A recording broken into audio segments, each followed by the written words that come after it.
Hola amigos del canal, bienvenidos a un nuevo encuentro. Antes de presentarme, quiero recordarles que se suscriban y activen la campanita para tener todas las novedades. Yo soy Romina Graez y hoy estoy acompañada de Dayana Heck. Hola Daya. Hola Romy, hola a todos nuestros seguidores.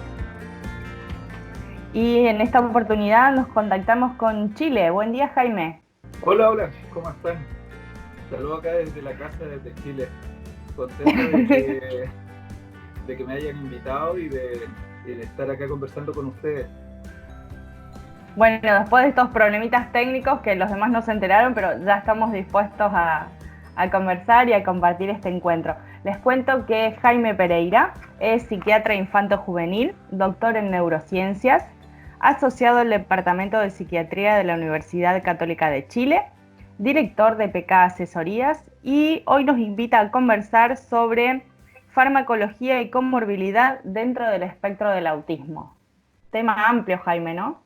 Sí, es un tema amplio y en el fondo el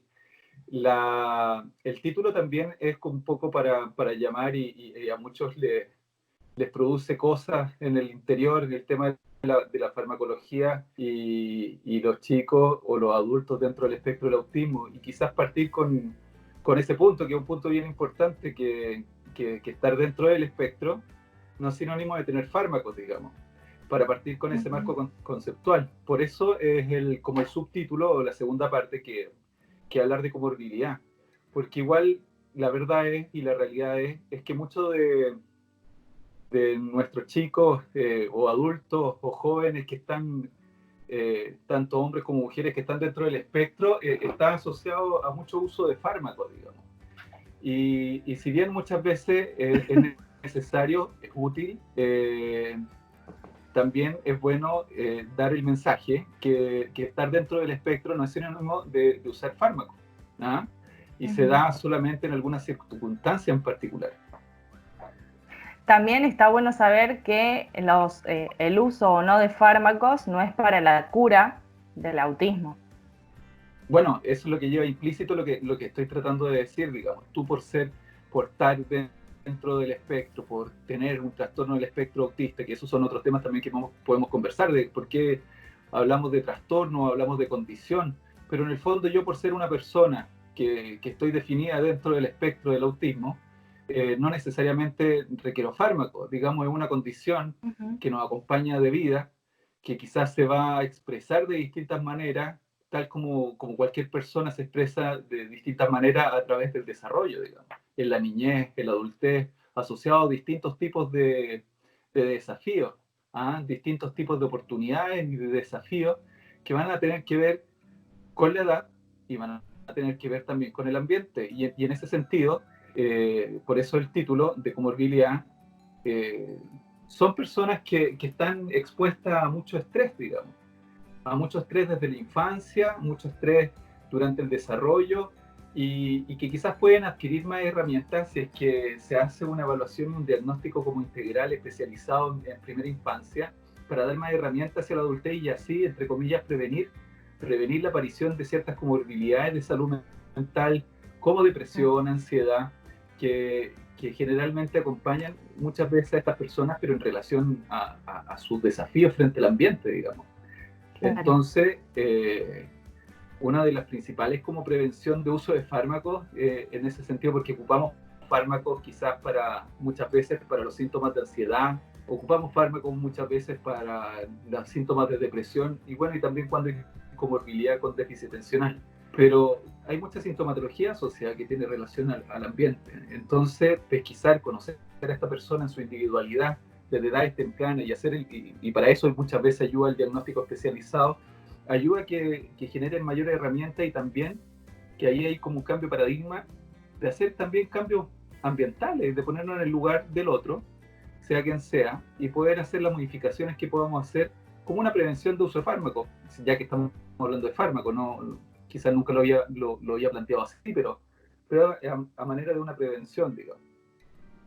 Eh, Eso, no sé qué opinan. Pienso que también el acompañamiento, como tratabas de explicar de esto de el acomodar el ambiente desde un sentido preventivo, también un tratamiento específico, un acompañamiento para una mejor calidad de vida, también tendría una función preventiva. Bueno, ahí te refieres como al acompañamiento, ¿en qué sentido? Y lo que se refiere al asesoramiento terapéutico para acompañar en los diferentes desafíos que van ocurriendo en la vida. El iniciar la escuela, las adaptaciones a los nuevos lugares, estrategias para la familia en la vida cotidiana. Lo Bueno, pienso en el sentido de que un paciente que no tiene este tipo de apoyos, hay más probabilidades del desarrollo de esas comorbilidades que vos mencionabas. Y se me viene a la cabeza una frase de un adulto dentro del espectro, donde dando un testimonio personal decía: me tiraron al río sin saber nadar. Entonces, bueno, ante esa situación donde no podemos cambiar todo el mundo, podemos cambiar quizás ese contexto más cercano, el ambiente más familiar, y buscar ciertas adaptaciones para el apoyo de la persona que está dentro del autismo, acompañada por su equipo terapéutico. exactamente. Entonces el primer ¿Entiendes? paso para eso, para hacer un apoyo que debiese ser individualizado, es una evaluación especializada, digamos. Sí, claro. Y en ese mismo sentido, el diagnóstico temprano es vital, como porque si bien es una condición que tiene una alta como carga o impronta biológica, hay un factor ambiental importante, y ese factor ambiental puede ser negativo o positivo, y ahí está la terapia, los acompañamientos que tú dices. Esos son los factores ambientales que producen una evaluación más favorable, por ejemplo, en el bienestar final en el adolescente o en el adulto, cuando se pueden tomar esas medidas a temprana edad. Ahora, ¿qué es lo que ocurre? Y eso me hace pensar en un grupo de personas que están dentro del espectro que reciben su diagnóstico tardíamente. Ahí tenemos dos grandes temas. Uno es la especialización en la evaluación, porque el retardo en el diagnóstico tiene que ver con algunos factores bien estudiados. Uno de esos tiene que ver con la especialización en la evaluación. Entonces hay países que tienen diagnósticos más tardíos, hay lugares que tienen diagnósticos más tardíos, y hay poblaciones que tienen diagnósticos más tardíos, por ejemplo, aquellos de más escasos recursos o aquellos que viven en zonas rurales. Entonces es algo que tenemos que tener en consideración, y eso es algo que nos podemos hacer cargo.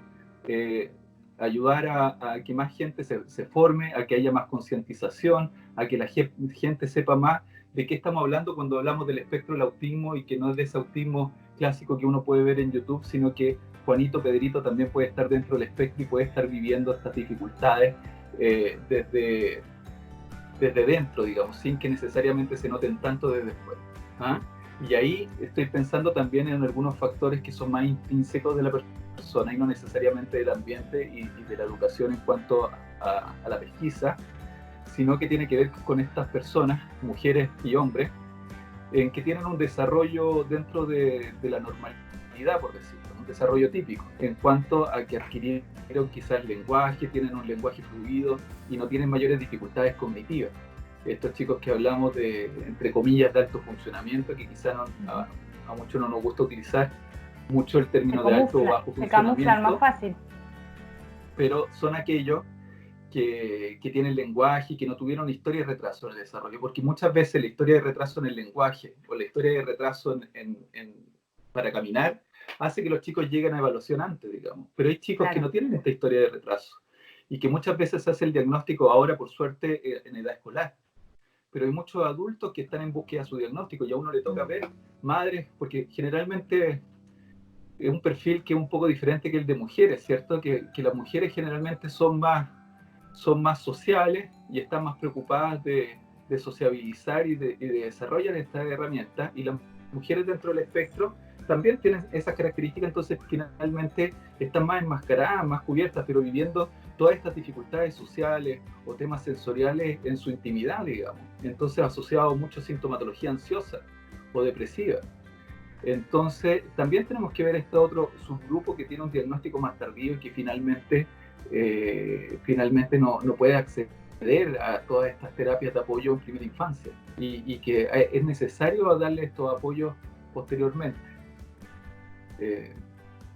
Bueno, eso. Te cuento que en el Dale. interior de Argentina, nosotros estamos en una localidad de 25.000 habitantes, en la provincia de Misiones, para los que nos siguen.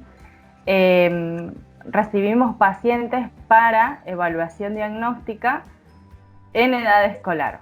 O sea, generalmente lo más chiquito que hemos recibido fueron 4 años de manera excepcional. Pero generalmente se descubren estos signos, los signos de alarma, los síntomas, aparecen cuando llegan a la escuela. Entonces, hoy mencionabas tener profesionales formados, ¿sí? Los que estamos desde el área clínica, desde lo clínico, pero los docentes, súper importante para que tengan ese ojo, no para diagnosticar, sino para derivar y detectar que ese niño no está dentro de las mismas condiciones que los demás y derivarlo a un equipo para una evaluación especializada. Ahora, yo estoy de acuerdo y en ese sentido muy importante, primero, lo que es concientización, pero segundo, Claro. quizás son los equipos clínicos que están llamados también a hacer, ¿cómo se puede decir?, capacitación de materiales de screening. Hay herramientas de screening o tamizaje que son muy fáciles de utilizar, que pueden ser ocupados por cualquier persona, no necesariamente profesionales dedicados al área, que pueden ser utilizados en salud, en la atención, en los controles de niños sanos, y ya se están tratando de protocolizar pesquisa temprana de manera estandarizada en los consultorios, pero como tú dices, un lugar muy importante, aparte de la familia, son los centros de salud, o sea, de educación, digamos, de primera infancia y también escolar. Y en ese sentido, quizás uno o usted, a través de estos videos, de dar cuenta de que existen algunas herramientas estandarizadas en español, que se pueden utilizar a distintas edades, porque es diferente hacer un screening en un chico escolar, en un adolescente adulto versus primera infancia, digamos, como el MChat, que lo podemos ocupar en primera infancia, pero podemos ocupar otros instrumentos en chico en edad escolar, y así tú te acercas a los papás, porque siempre va a haber miedo, digamos. El hecho de incorporar una etiqueta va a estar el miedo del fantasma del futuro, de la autonomía, del pronóstico, de que quizás la etiqueta hace realidad, y hay muchos miedos detrás, pero en el fondo muchas veces el ayudar a ver cuáles son las necesidades nos ayuda a organizarnos para poder dar un apoyo más específico y para poder ir guiando en esta vía en beneficio de esa persona, que en este caso puede ser un niño, digamos. Entonces lo que estoy pensando es que igual sería bueno tener una de estas charlas específicas y un pequeño curso quizás de enseñar baterías de screening. Yo lo he hecho en distintas regiones, en distintas partes en Chile me han invitado, y parte del curso han sido de enseñar a utilizar distintas baterías de screening a distintas edades. Yo creo que eso puede ser muy, muy útil, muy entretenido, muy choro, no sé, depende de cómo se vea, pero muy útil a la larga. Sí, sobre todo porque las estadísticas están cambiando cada año. Y bueno, y la verdad es que son más las personas, no solamente que a través de la concientización pueden acceder al diagnóstico, sino que hay más personas con autismo. Entonces es súper importante estar actualizados en este tema. Y así como dice, ¿y dónde están los adultos con autismo? ¿Cierto? Y llegan los niños. Les ha tocado una parte difícil. Y hablamos de los niños y todo, y así cada vez más que uno ve adultos, familiares en búsqueda de su propio diagnóstico. Y en el momento en que tienen su diagnóstico, digamos, y se logran conocer de una mejor manera, se les abre una perspectiva diferente, más sana, de verse, de ver su infancia, de ver todas estas dificultades, todos estos mal ratos que pasaron, de una manera más sana, digamos.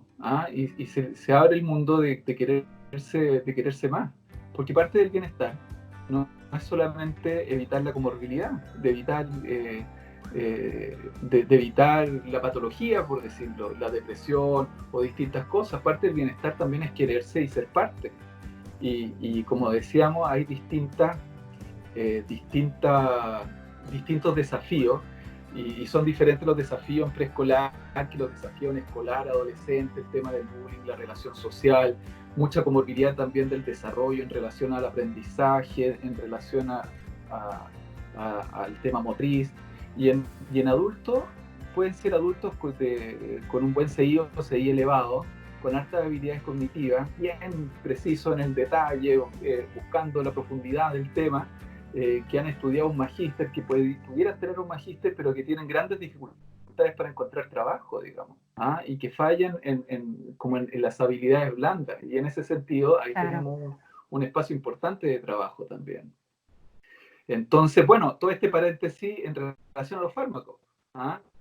Volviendo a lo anterior, en que el fármaco no es para el autismo, no hay una cura, porque no es una enfermedad como una infección que uno se la saque.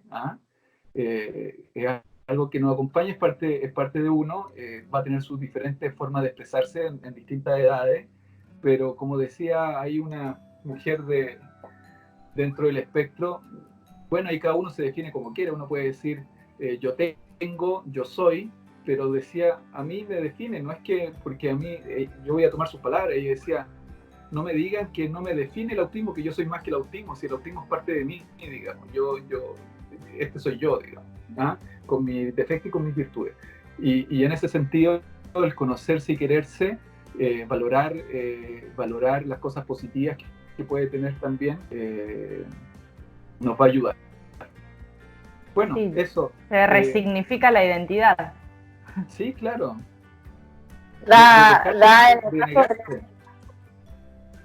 Claro, pensaban que en el caso de los adultos que en muchos casos están recibiendo sus diagnósticos ya de grande, la posibilidad de dar un cierre a todo lo que le ha pasado durante todo este tiempo y por ahí empezar a buscar otras herramientas y otras estrategias para poder mejorar su calidad de vida en general. Exacto, pero y no solamente, claro, es un cierre que abre una puerta, por ejemplo. Claro, un comienzo. Estoy pensando en los temas sensoriales. Muchas veces nos toca ver que hay dificultades para la integración sensorial, pero viendo el otro lado de la moneda, también en lo sensorial, por ejemplo, que es solamente un ejemplo, los chicos son buenos para explorar el detalle, ¿cierto? De impresionarse y abstraerse con el detalle. Y esas mismas características del detalle, me refiero sensorial, tanto visual como auditivo, de escuchar un ruido, de mirarse de reojo, de explorar el autito y mirar el detalle, hace también que exploren mucho detalle de muchos contenidos y aprendan y tengan esta memoria visual y memoria de detalle. Ese es el otro lado, desde lo sensorial, por ejemplo, que les pueda molestar el ruido, molestar cuando hay mucho desorden sensorial, mucho estímulo sensorial, pero por otra parte lo sensorial también les ayuda a regularse muchas veces a algunos, y es así que pueden ocupar lo sensorial vestibular, muchos chiquititos para regularse al saltar una saltarina o al columpiarse, y uno puede utilizarlo de manera positiva. Y así en lo social, es que como que se me viene mucha idea en la cabeza, pero sí en lo social también, si bien tienen dificultades de habilidades blandas, de lo social, uno los ve también cuando están los chicos, entre chicos que se parecen, que tienen los mismos intereses, que tienen las mismas características, y aparece todo lo social.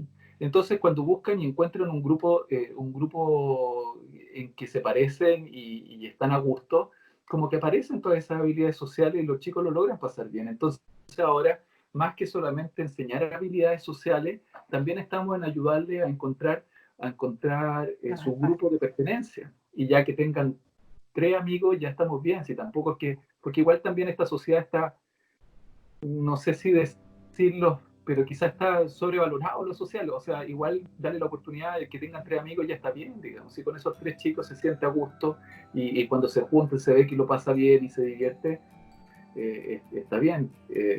Y ahí aparece y ven que están como jugando en paralelo. Me imagino los más pequeños están jugando en paralelo y los dos están en los Legos de forma paralela. Entonces, de repente se hacen una pausa y como que está esa conexión y disfrutan ese espacio. Entonces también ayudarle a buscar grupos de pertenencia es muy importante, digamos. ¿Estás trabajando con adolescentes?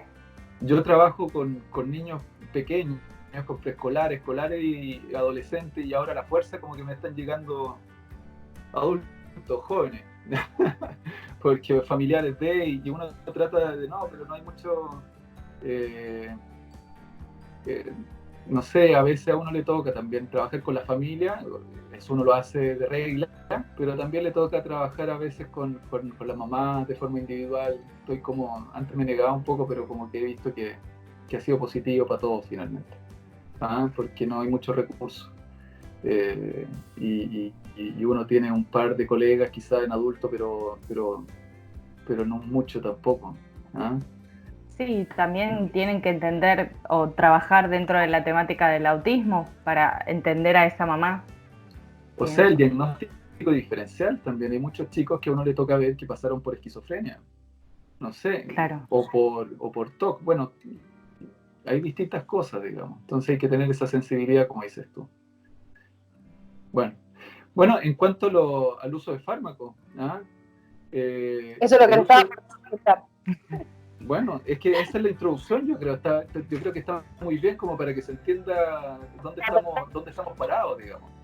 En ese contexto, la evolución de las comorbilidades son las cosas, los diagnósticos que están a la par, digamos, del espectro. Y en general los chicos y niñas y adolescentes dentro del espectro tienen mucho más diagnósticos comórbidos que los chicos con desarrollo típico, ¿ya? Tanto del desarrollo, como temas del lenguaje, de aprendizaje y déficit atencional también, como de salud mental, que es ansiedad, depresión, y bueno, en adolescentes y en adultos también uno es como un tema tabú, pero también hay aumento de ideas de muerte, ideas suicidas y riesgo suicida, digamos. Uno no lo dice y uno no lo comenta mucho, evita ese tema, pero está ahí presente, digamos. ¿Ah?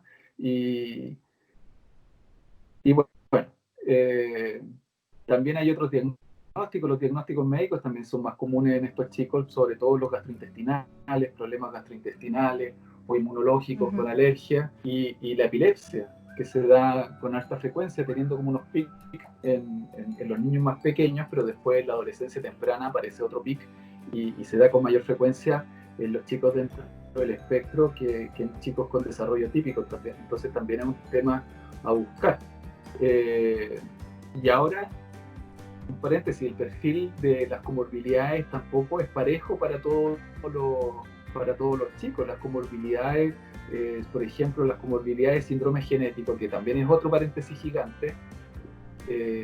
Los síndromes genéticos conocidos son la menor cantidad de chicos dentro del espectro, digamos. La mayoría de los chicos dentro del espectro del autismo, uno no va a encontrar una causa específica como un síndrome genético, un X frágil, un Charge u otros síndromes genéticos que uno puede buscar, digamos. Pero en general, desde la evaluación médica, igual uno tiene que hacer un screening en algunos casos. Y estoy haciendo un paréntesis porque también son diagnósticos que hay que hacer en algunos casos, por ejemplo, cuando hay retraso global en el desarrollo, cuando hay un retroceso marcado en el desarrollo, cuando hay ciertas características faciales que nos hacen pensar en algunos síndromes genéticos, o cuando, como decía, hay retraso global en el desarrollo y dificultades cognitivas. A veces hay uno pide lo que llamamos screening para descartar alguna enfermedad específica. Y desde el uso de fármacos, no lo vamos a ocupar los fármacos para los trastornos del desarrollo, como las dificultades del aprendizaje, del lenguaje, de la dispraxia, pero sí en la comorbilidad se ocupan cuando hay comorbilidad con déficit atencional, trastornos de ansiedad o depresión, se pueden utilizar. Los fármacos no sirven para los síntomas primarios, para las dificultades sociales, para la dificultad de la reciprocidad social, para la estereotipia.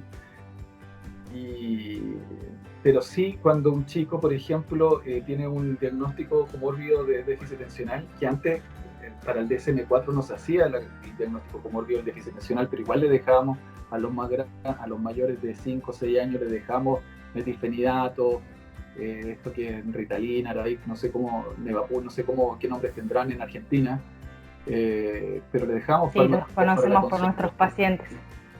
Pero le dejamos fármacos por la concentración, aunque no se daba la comorbilidad.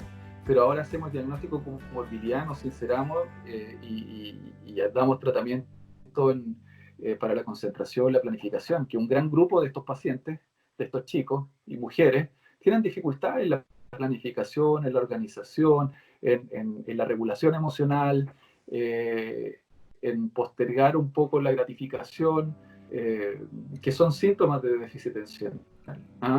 Y algunos con inquietud o sin inquietud, pero hay muchos chicos con estas características y en esos casos a veces uno tiene que valorar con la familia los beneficios versus los riesgos, digamos, del uso de fármacos para la concentración.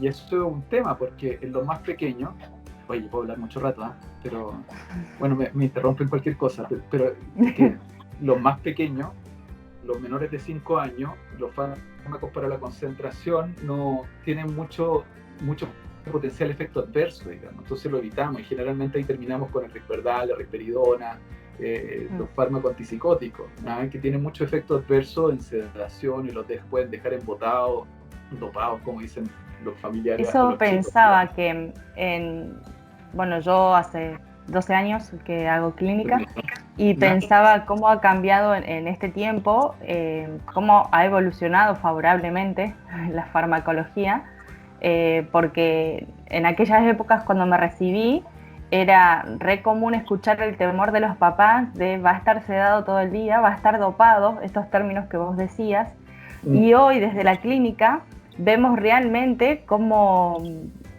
cambia el rendimiento o cómo puede participar un paciente en las explicaciones o en los aprendizajes que estamos tratando de focalizar. Un paciente con déficit de atención, si está corriendo por el consultorio o no logra esta cuestión de la atención conjunta, la triangulación o la atención focalizada, ¿de qué manera le enseño? ¿De qué manera puedo trabajar esos objetivos funcionales que nos planteamos? Entonces hoy la evolución que ha tenido la farmacología es súper favorable para los psicólogos, que muchas veces estábamos como más enfrentados desde psicología y psiquiatría, y hoy con este cambio que ha tenido también en la evolución, desde la culpa de la madre en el autismo hasta hoy, que sabemos que es un tema genético y ambiental, y nos posiciona en otro lugar desde una mirada más social. O sea, lo que más me llama la atención en tu discurso es esta mirada tan humana, en contemplar, me pasa escalofrío, en pensar en toda la amplitud del espectro y en la familia y en esa calidad de vida, en cómo te involucras también como profesional desde ese rol. Ahora, es que claro, no es solamente en el autismo, sino también, por ejemplo, en el déficit atencional. O sea, a los chicos también los acompaña, digamos. No es solamente fármaco, y el conocerse, el quererse. Ahora, en eso mismo, siguiendo un poco para que no se me queden cosas en el tintero de cosas que tú dices, la risperidona no ayuda mucho a ver, dos temas. Uno, tiene razón, uno hay que darle como un piso biológico, a muchos chicos que no lo tienen, para poder regularse y para poder sacarle el máximo provecho a ellos en el desarrollo de quizás de habilidades, en el desarrollo de entregarle ciertas herramientas. Ahora, eso me hace pensar también en los adultos con TEA que están en contra del capacitismo, digamos, que ese otro paréntesis, de que no, el capacitar, pero finalmente con los neurotípicos también lo hacemos, digamos, si por algo existe el colegio. Lo que pasa es que en los pequeños y en los más chiquititos uno tiene que guiarlo, y eso es así el desarrollo. Yo le explicaba a un adulto dentro del espectro que me escribía ahí por Facebook, que en el fondo lo hacemos con los neurotípicos también cuando son más pequeños. Ahí cuando son adultos uno tiene que conocerse y saber qué cosas, qué curso me compro, qué curso no, qué herramientas necesito, qué herramientas no. Y claro, hacer manejo ambiental y todo, pero con los chicos también hacemos un proceso de aprendizaje y de enseñar en todo por parejo, no por estar dentro del espectro. Ahora, para poder tener ese piso biológico, muchas veces, si es que hay comorbilidad o mucha dificultad en la regulación emocional, el tema de estímulo, y hay mucha impulsividad, muy poca tolerancia a la frustración, que se da con frecuencia también por lo que comentaba, por este desarrollo en la planificación de funciones ejecutivas y también de regulación emocional. Si es que eso es muy severo, se conversa con la familia, los pros, los contras, se ven los efectos adversos, y eso sí hay que discutirlo, no es una receta que uno hace. Por eso, en general, uno trata de no dejar fármaco a la primera, pero uno ve, y yo lo sé, digamos, uno ve un espectro bien amplio de profesionales, y uno lo sabe, pero por lo menos debe haber una educación de los pros, los contras y los efectos adversos. Y en ese sentido, en lo más chiquitito, y eso quería llegar, generalmente la risperidona o incluso el aripiprazol, el acimol, que son fármacos antipsicóticos de nueva generación que produce menos sedación, no ayuda mucho la concentración porque todavía el desarrollo neuronal de la corteza prefrontal todavía no está desarrollada, entonces ese no es el foco, digamos, más en la regulación emocional, el control de impulso, no necesariamente tampoco en la inquietud, pero vamos a ayudar a los chicos a estar más regulados y uno va a poder ponerle más presión, quizá ordenarlo más, y eso es lo que tú me decías, en terapia, darle ese piso para terapia, tanto con fono, tanto en la comunicación, tanto con el TO. Bueno, los TO nos ayudan mucho con la sintomatología de déficit atencional en preescolares también, y eso, tener como el scope abierto. ¿Qué opinan? No, me parece súper interesante lo que venís comentando y pienso en que más allá, de muchas veces los miedos de la familia, de los fármacos y por ahí los prejuicios que hay en la sociedad en cuanto a esto, el fin último es poder brindar de esa manera un soporte más al paciente para lograr que su calidad de vida sea mejor y que sus experiencias de aprendizaje, de socialización y demás sean más satisfactorias y que le produzcan más satisfacciones y más motivación. Lo planteamos desde ese lugar porque acá con nuestros pacientes vemos que hay muchísima resistencia a la medicación. Generalmente se atienden con neurólogos infantiles y bueno, hasta ahí puedo llegar a comentar. Pero la resistencia tiene mucho que ver y un poco en positivo tiene que ver también con la educación, si eso es lo que pasa. A veces también en el sistema, yo no sé cómo en Argentina, pero acá nos pilla la máquina, como decimos, que de repente en los servicios públicos uno quizás tiene un poco más de flexibilidad en lo que llamamos la privatenia, pero en los servicios públicos hay ingreso, y los chicos van ingresando y todos estos chicos requieren un acompañamiento crónico. Un poco por hablar por los colegas y por uno, tienen un acompañamiento crónico, lo cual significa que uno hace mucho ingreso y no hace altas. Entonces finalmente tiene un pool de pacientes tan grande, con tantas necesidades, que el sistema se va comprimiendo y uno finalmente para hacer, y no uno, sino el sistema, para hacer el número, los tiempos de atención son muy breves, digamos. Y en esos tiempos de atención uno tiene que ser lo más práctico posible y tener ese equilibrio entre hacer psicoeducación a la familia, explicar los pros, los contras, el para qué sí, para qué no, en una sesión muy corta, y la familia sabiendo que quizá en alguna circunstancia va a volver a ver a ese profesional en muchos meses más. También no tiene que ver con la persona, con el profesional, sino también tiene que ver con los desafíos que nos propone el sistema, las prevalencias, y un poco, porque entiendo, porque uno también tiende a focalizar en las personas. Lo mismo ocurre en educación, por ejemplo. En educación muchas veces uno tiene que tiene que mediar entre los familiares y los profesores, y uno se da cuenta que no es la persona que está detrás. Muchas veces los profesores quieren hacerlo mejor o la familia quiere hacerlo mejor, pero es el sistema el sistema, por ejemplo, de inclusión está hecho con países del norte en cursos pequeños de 15 personas, con 3 o 4 profesionales de apoyo para los programas de integración o inclusión escolar. Y la realidad, por lo menos en nuestros países, y en el mío en particular, es que tenemos cursos de 40, 50 personas con un profesional para apoyo, y hay 10, y hay 5 chicos con necesidades educativas especiales transitorias, otras permanentes, y muchos otros no diagnosticados.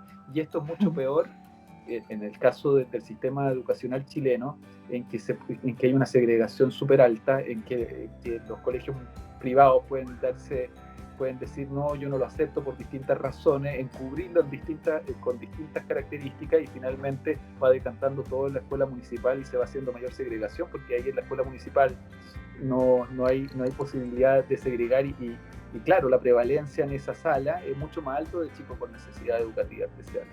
Bueno, es lo mismo, entonces ahí cae el enojo y la molestia en esa persona en particular, que puede ser el profesor o no sé quién, pero finalmente el sistema nos come, digamos, y tener esa claridad para hacer trabajo en equipo, eso voy un poco... Exacto, tender redes donde por ahí los terapeutas, acá nos pasa que esta consulta está a varios kilómetros de nuestra localidad y los papás visitan a los neurólogos a los médicos, al médico coordinador de tratamiento, una vez al año.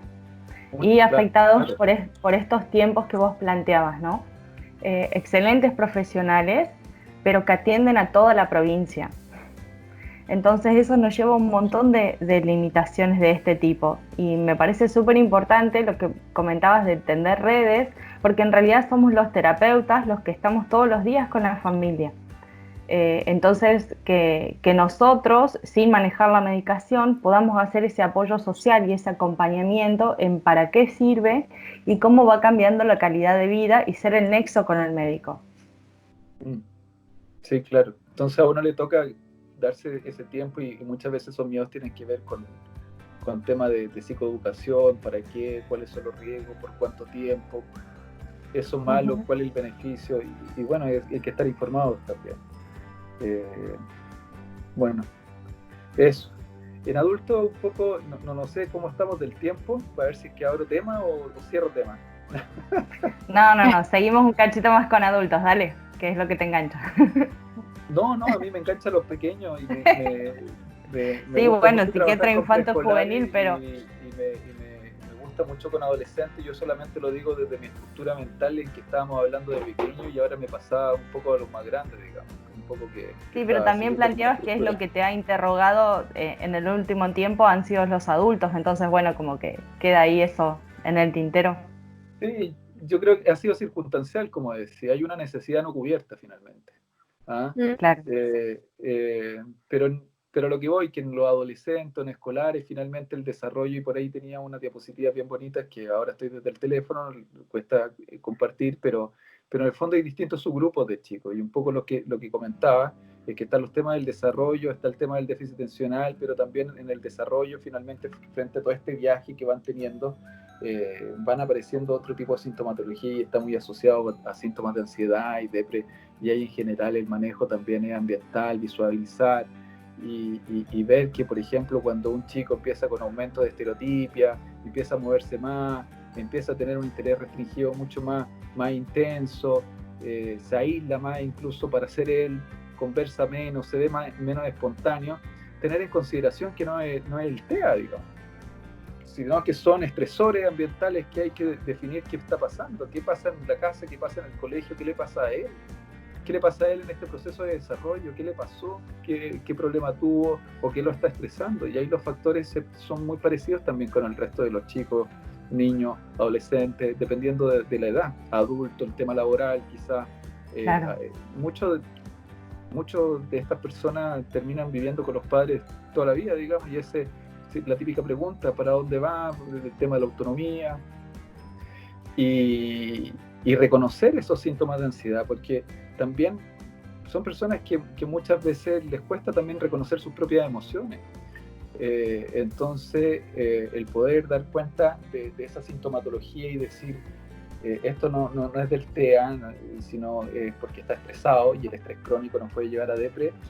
Lo primero, el manejo ambiental o psicoterapéutico, que dependiendo de cuál sea la razón de ese estrés. Y finalmente uno puede utilizar fármacos y el tratamiento farmacológico igual que otras personas normotípicas en que van a ocupar antidepresivos, por ejemplo. Y eso sí, uno en general, las dosis de fármacos que ocupa en chicos o adolescentes dentro del espectro, uno trata de ocupar dosis un poquito más bajas porque muchas veces este cerebro con un desarrollo fuera de lo típico no responde igual que otro cerebro, entonces uno prefiere ir con dosis más bajitas, a veces responden con dosis más bajas y evitar así algunas molestias. Eso es como lo principal. No hay mucha diferencia con otras personas en ese sentido. Pero hay que saber diagnosticarlo porque mucha de la presentación puede ser un poco diferente. Wow. Sí, me gustaría resaltar lo que durante toda la charla estuviste poniendo sobre la mesa, y es la importancia de tener todos los factores en cuenta a la hora de evaluar el uso de un fármaco o no, y cuál y para qué. Nos pasa que en muchas ocasiones acá las familias tienen miedo a los fármacos justamente por esta, por estas pobres evaluaciones que por ahí se hacen, y entonces las familias como que se sienten hasta intimidadas obligadas a un fármaco sin por ahí saber, como vos decías, los pros, los contras, las consecuencias y demás. Y bueno, resaltar eso, la súper importancia de una evaluación completa. Ahora, dentro de esa evaluación completa, como tú dices, es de equipo, ¿sí? Por eso yo al principio partí claro, diciendo que la primera parte tiene que ver con la especialización de los equipos y la evaluación integral, porque no tiene que ver con hacer una A2 y decir tiene o no tiene autismo, digamos. ¿Ah? Y tiene, claro, ahí quedamos. Y bueno, Juanito tiene estas características que hacen que esté dentro del espectro, pero además sabemos que de estas características, bueno, hace más hiperfoco que otro, es menos flexible, u otro, no sé, pues evaluar el lenguaje, evaluar el desarrollo, evaluar las habilidades cognitivas, es un mínimo. Si por eso el CIE 11, yo creo que hizo una buena clasificación de dar unos mínimos, que dice, tenemos estos 4 grandes grupos. Tenemos un grupo dentro del espectro que tiene mayores dificultades o menores dificultades desde los aprendizajes cognitivos, y este otro grupo que tiene mayores o menos dificultades, y hacer una descripción de tales desde el lenguaje, digamos. Eso es como lo mínimo, pero también hacer una evaluación desde lo sensorial y hacer una valorización de estas comorbilidades pediátricas, por ejemplo, gastroenterológica, epilepsia, genética, si es necesario, y ahí es bueno tener una cabeza que ayude a orientar a los papás y no anden tan perdidos, picando por todos lados, vayan de acá para allá, y finalmente también de salud mental o comorbilidades de psiquiatría. Entonces, hay que pasar por todas esas áreas, y eso hay que educar en ese sentido de que hay que hacer esa evaluación y ver cuáles son las fortalezas y debilidades del sistema también, del ambiente. ¿Ah? Claro. Bueno, Jaime. Eso. Estamos en tiempo. Vamos a dejar acá en la descripción del video tus redes para quienes te quieran contactar. Y si hay algo más que quieras comentar, cerrar, que haya quedado colgado. No, quiero dar las gracias nomás por invitar, porque yo, al igual que yo también pienso que esto de hacer conciencia, educar y de respetar un poco las diferencias y valorar y hacer las diferencias fortaleza más que debilidades es importante. Así que muchas gracias. A ver si es que nos estamos viendo y hacemos quizá otra cápsula así de... Claro, no sé, claro que sí, Daya.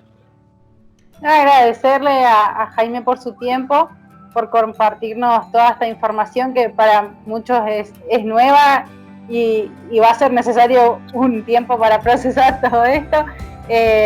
Así que no, muchísimas gracias y un placer. Ya, pues no, gracias a ustedes, que estén muy bien. Agradecidos de tener una mirada integral desde la psiquiatría y el espectro. Y bueno, gracias Jaime. A los seguidores, recuerden buscarnos en nuestras redes y comentar y compartir. Hasta el próximo encuentro. Bueno, chao. Chao.